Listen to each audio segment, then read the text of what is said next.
still checking in. Let me.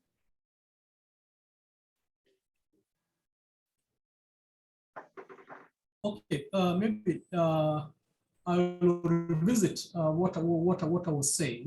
That it would look like the easier way out to draw that channel and actually run away, saying that now here you have an ascending or a descending pattern.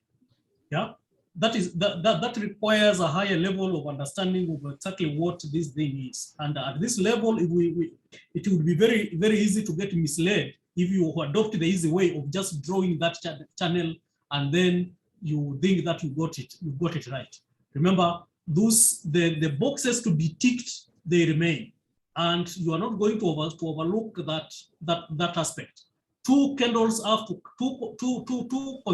candles have to come down and actually into the previous inverse, so that now you can tick the box that now looks like I have the trend is descending or ascending, as the case may be. Okay, so I thought that I should be quick to add that, because some of us might run away with it, mistaken that now I found the easier way to get around this thing. You have to get it the hard way, guys.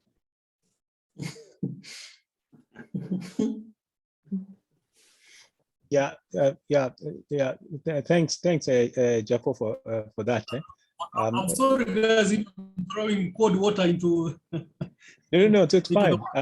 It's just something that occurred to me, and yeah, I was thinking that maybe if one on the preliminary, because I was saying that one candle is 1 hour, and as it starts forming, if one draws the channels, then it gives you just a preliminary indication that this thing has started.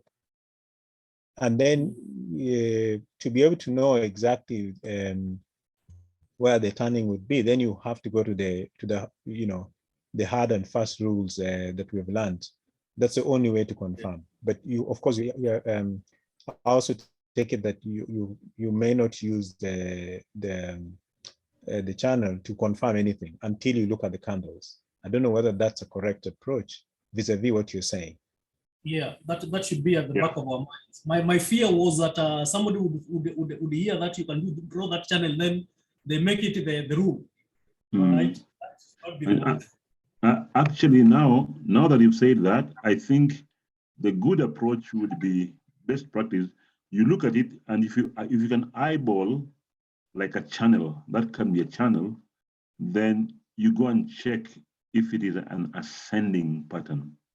But you can eyeball it. You can say, this looks like a channel. It's going down or it's going up. Well, even if you could scribble it, but that's fine. But then now you go ahead and look at the specific candles, which can then confirm ascending or a descending pattern.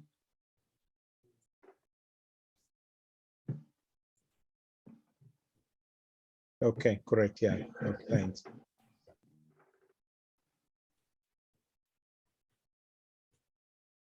And sorry, just a follow-up question. Based on your experience, an average trading day is how many hours? That's a tough question. Not too much, not too little, but reasonable. A reasonable trader, not too aggressive, not too laid back. Now that each candle is 1 hour. Let me first deconstruct that question. So when you ask an average trading day, here we're trading a strategy. And when the strategy, we don't know when the strategy will begin. As you can see, it is lots of rules. This must happen so that this can happen, so that this can happen, so that the trade can be valid. So, and that can happen anytime. It can happen 3 o'clock in the morning, it can happen 10 o'clock in the morning, 1 o'clock in the morning. And when it starts happening, there is, yes, one candle is 1 hour, that is true. But the trade, we don't know how long the trade will be. This could be the trade that will give you 30%. We don't know. All we know is the market will give us a trade when it wants to give us a trade. And how long that profitability will be, again, we don't know. It could be a 1%. And even that 1% could actually be a consolidation going up and down for like a week. We don't know. It could be a trade that in one day, maybe there's a lot of volatility, it can give us 15, 20, even 30% within one day. We don't know. Like some of these very long trends that do occur, some of them occur for a week or something. So then how do we answer that? How do we answer your question? If the trade will be running for 1 week, we don't know. So that's why we say it is a rules-based trading system.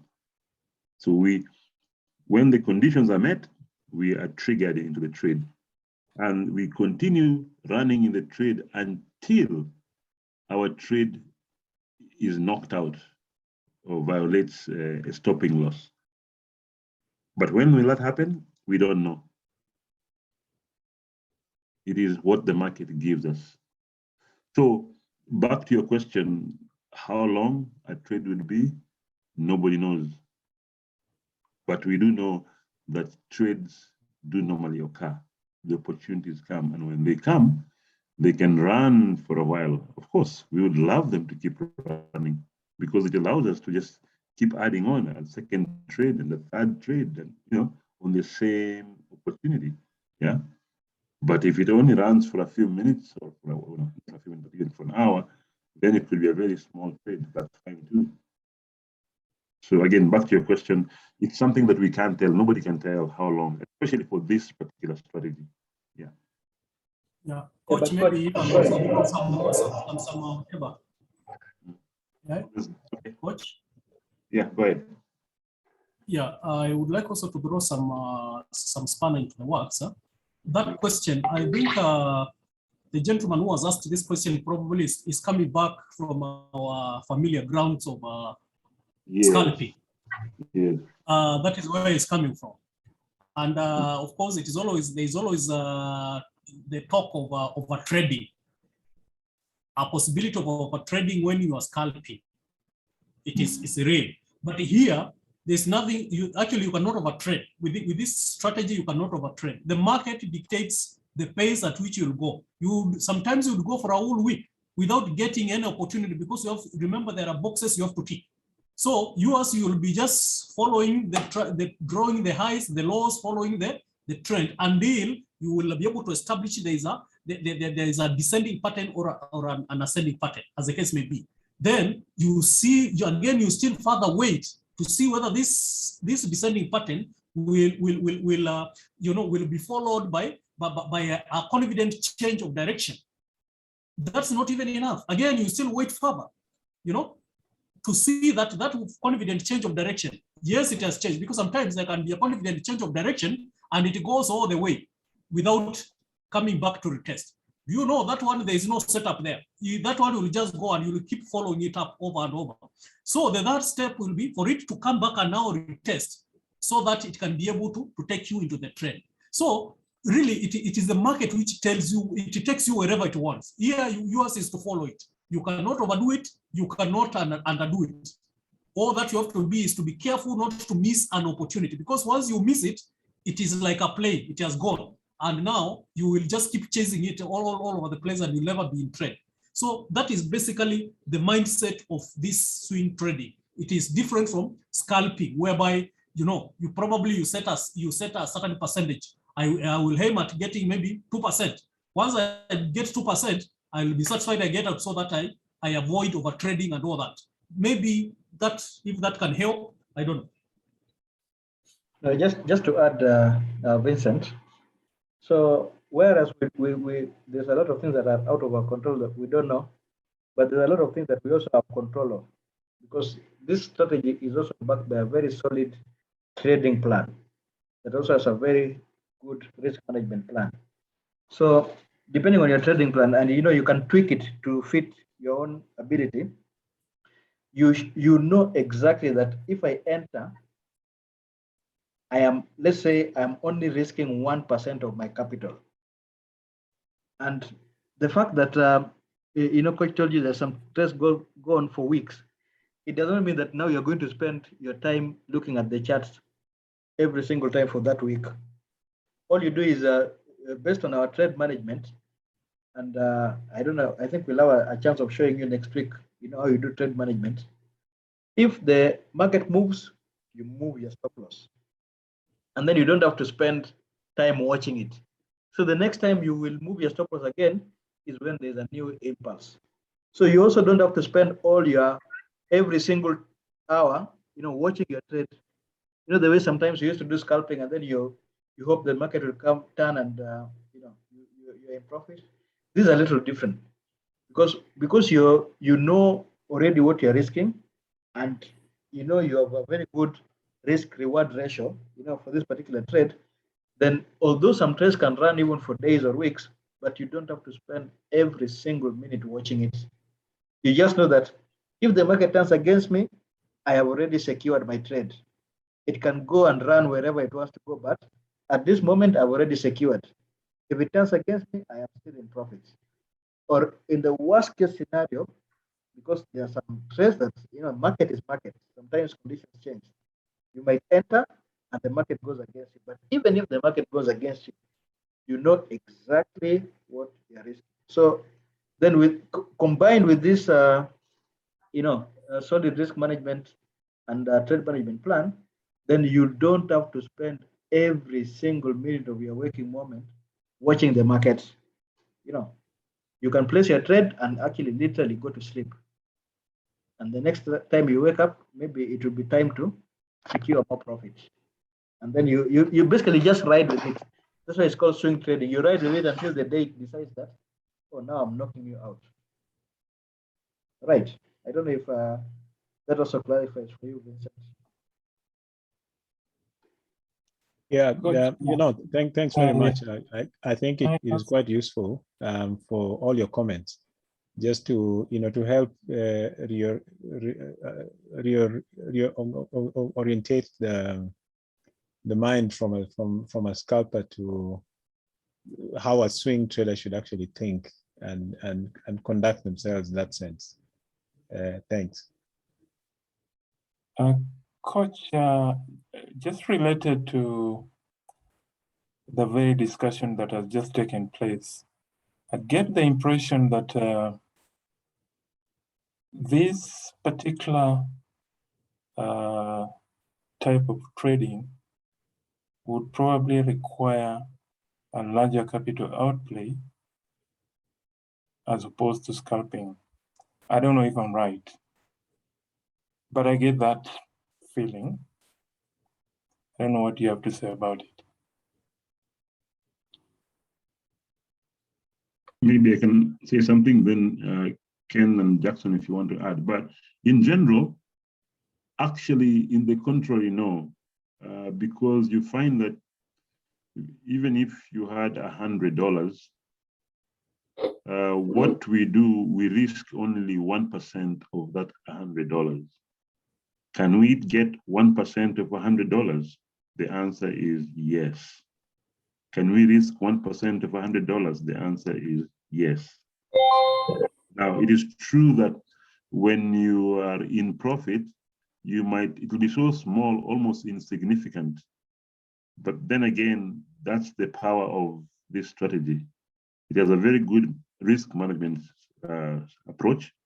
So you can only risk 1%, or at least when we are trading, we want to risk only 1%, which means in general, worst case scenario, even if you had less than $100, okay, you'd still be risking 1% of $50, if it's 50, or even $10 for that matter. But the point is, why would you want to go and trade $10 or $50 or even $100? And that is why the power of this comes alive the bigger the account. When the account is big, then the power of this strategy becomes alive, because when you're talking about making 10% profit on one day, I mean, think about it. FTMO, for example, 100,000 capital. you're making 10% on one trade.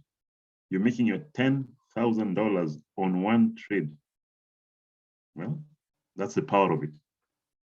So back to your question, I think it is not tied on or pegged on to the amount, the big capital. No, it can be any amount. You know, whatever you want to trade, it can be your own personal account. Maybe you just have $1,000 only, and then yes, you can trade the strategy. But if you have a big account, which would also be good, then your profit will actually be big, because now we are going in percentages. I hope I have added some value there. Yeah, maybe Coach also may add a word on that. Huh? I want to concur with Alex. Actually, it makes much more sense in swing trading when you have a big account. Yes. It makes more sense because, you know, here you are limiting, you are trading in a manner that you are limited, you are limiting these chances for one, they are not occurring every other time. So whenever you get a chance or rather a setup, a good setup, you don't want to just be trading like you commit maybe like $10, for instance. $10, even if you have waited for 2 weeks, you come to commit only $10 to, that is 1% of 100 because you have 100 count. That is what you're committing, and you are going to get, let's say even you get 20% of the 10.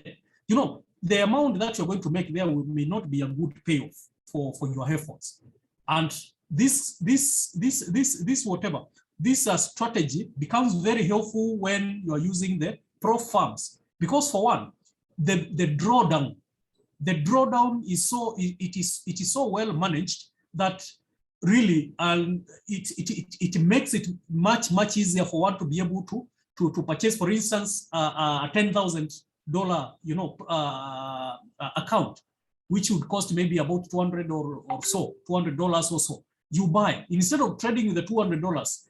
If the strategy assures you that it almost guarantees you that the chances of you passing that challenge are higher, then it would make sense that you try to target that bigger account, so that then when you're trading, then at least you have a good, you know, a good capital size, so that you can also be, if you get 10% of 10% of 10,000, that is $1,000. Surely that would be a good payoff, because remember, we are getting into this to make money.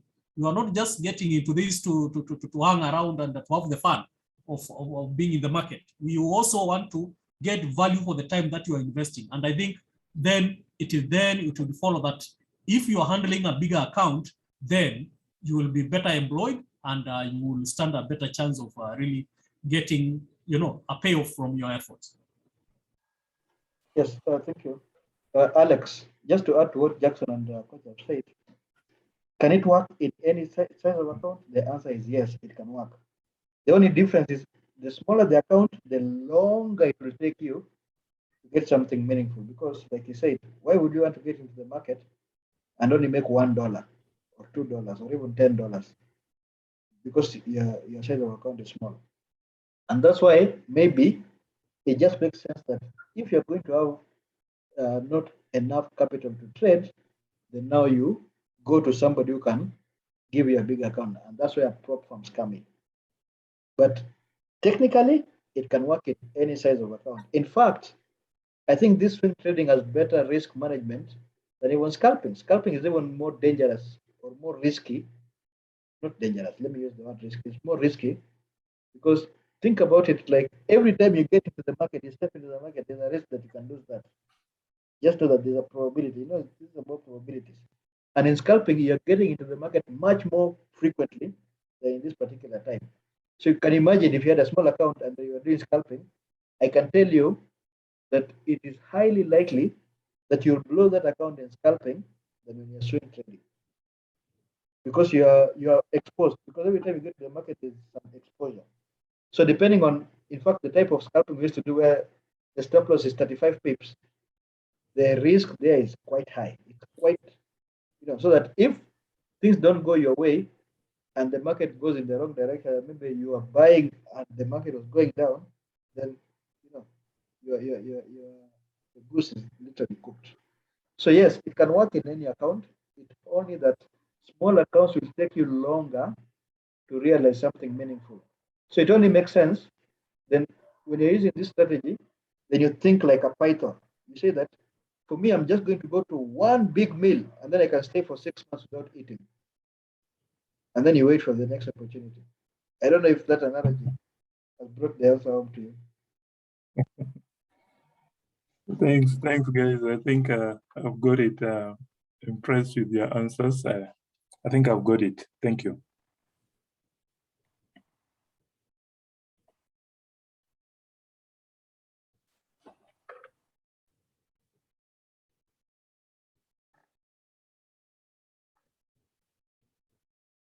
Well, are there any more questions?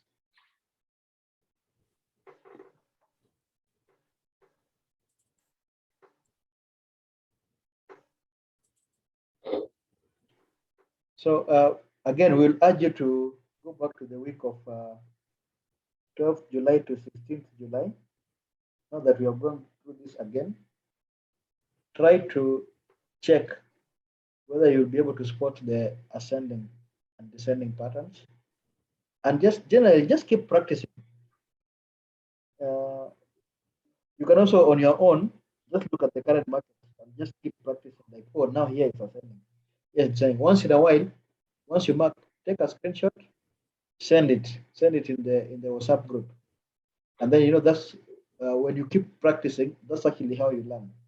But if you just attend class and you don't practice at all, then it will take longer for it to actually sink. So there's a lot of work that you have to put in for you to be able to actually grasp all those different things. And sometimes the difference is so small that if you don't pay attention, you will not be able to spot any ascending pattern or even descending pattern.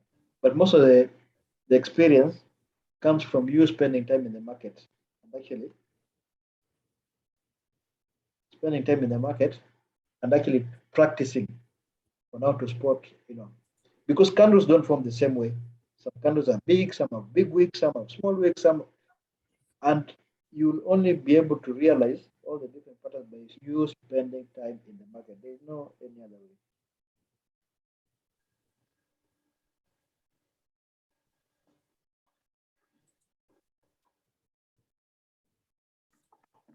So we will continue again with this same thing.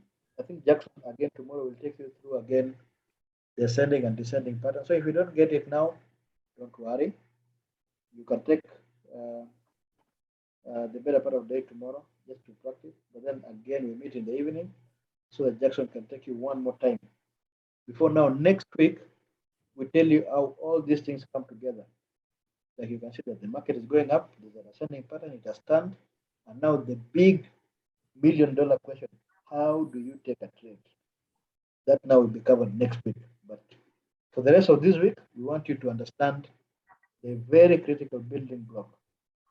How is the market ascending? What are the telltale signs that this market is about to turn? And should I get ready for a sell, for instance? Or should I get ready for a buy? What are the things? What are these signs? What is this checkbox? What are the things that I need to tick so that I get ready when I see these things happening?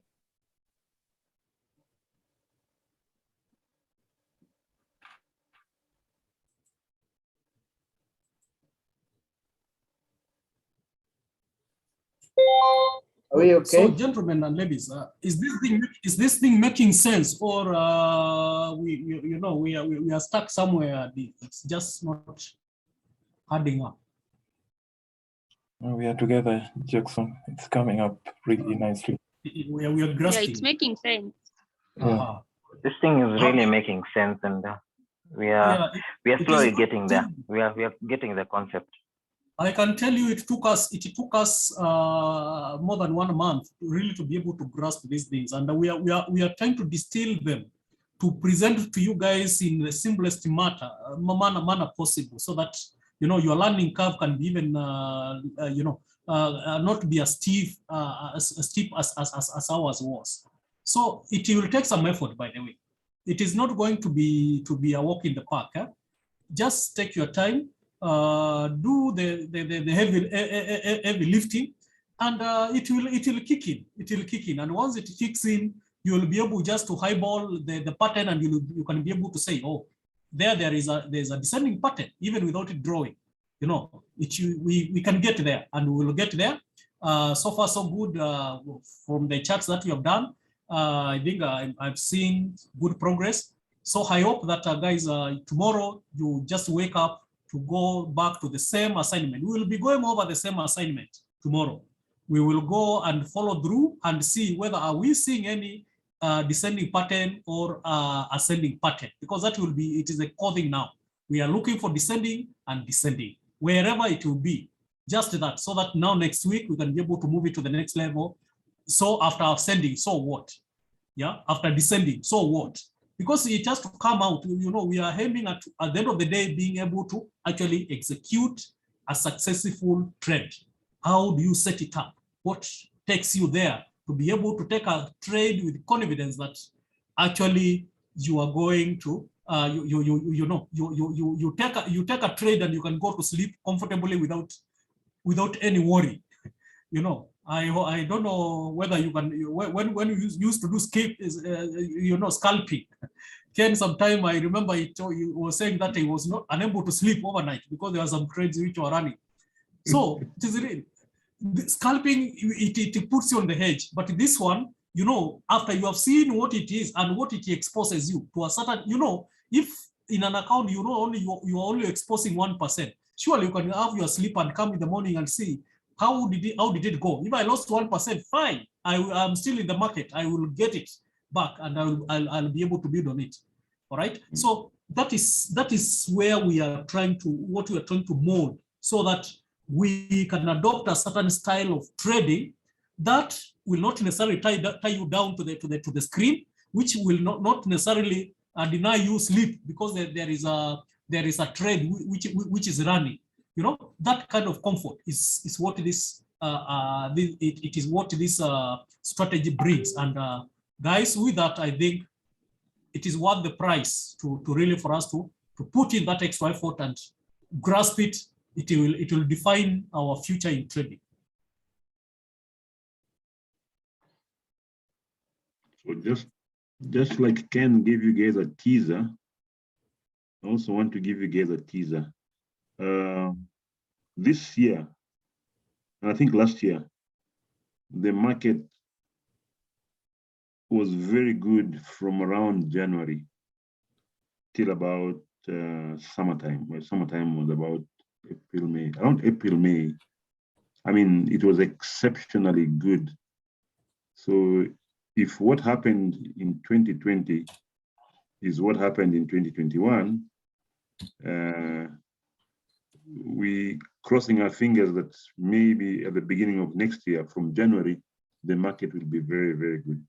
So our strategy all along was to prepare you guys so that by January, you are strong enough to be able to look at the market and see if a setup is coming and be able to actually take a trade.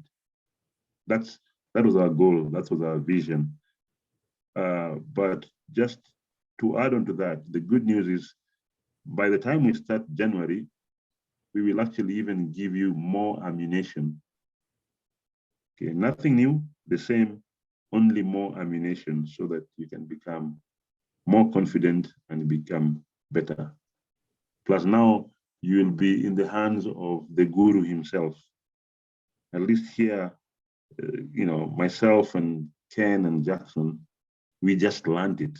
We learned it and we haven't made the millions, the $1 million, but from January, you'll be in the hands of the $1 million, the millionaire himself, for lack of a better word. Yeah. So I guess what I'm saying is I'm just whetting your appetite so that you can push yourself to the extreme, because this is not rocket science. This is not some crazy things out there. No, these are things that people learn. Even people who have not gone to school, high school, you know, like some of the South African kids, those guys have learned these things and they're doing them. They're making lots of money.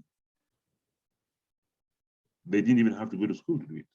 So here, it is just patience, and being diligent, being ready to pay the price. And here, paying the price for you, we have literally chewed the hard part.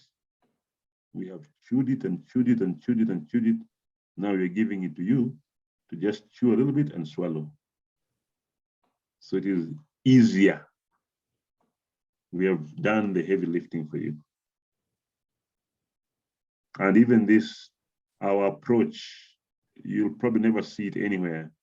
The fact that we've been able to break this strategy into about 3 or 4 approach, 3 parts, and then having a training that repeats the same for a week to allow you to assimilate, to catch up. Then the following week, we go to the next part of it. Again, we repeat it 3 times to allow you, and then finally we repeat again 3 times. Okay. Now, for somebody who's diligent, for somebody who's really, really, really eager to learn this, you actually will take your time and make sure you become a master in that thing. By the time we're doing it, we're doing the second part or the third part, you should actually become a pro on the previous parts. Well, we don't expect that to happen because it didn't happen to us like that, but at least we are trying to make it easier for you. Plus, and the beauty of it, it's been free. For this particular setup, it's been free. It is our gift, our Christmas gift to you guys.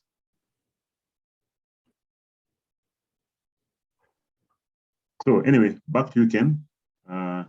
If we're done, we can call it a night, but it's up to you. We have 6 minutes remaining, so we can take 1 or 2 more questions. This is your time, ladies and gentlemen. Make use of this time. Ask anything.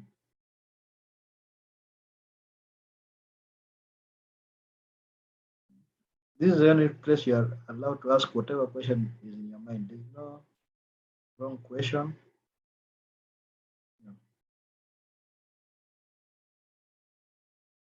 And we'll try to answer any question you ask to the best of our ability.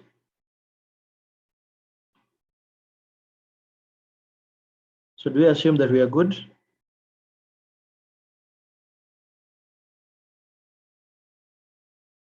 All right, Coach. I think I'm not seeing any question. I guess people are ready to practice some more. And then we meet again tomorrow, 9 o'clock. We'll go again with Jackson so that we practice some more. All right? Thank you very much. Okay. Karibu. Thanks so much. Good night, everybody. Let's meet tomorrow. Same place, same time. Thank you. Night. Bye. Thank you. Okay. Good night. Night. Good night. All right. Good night. Good night.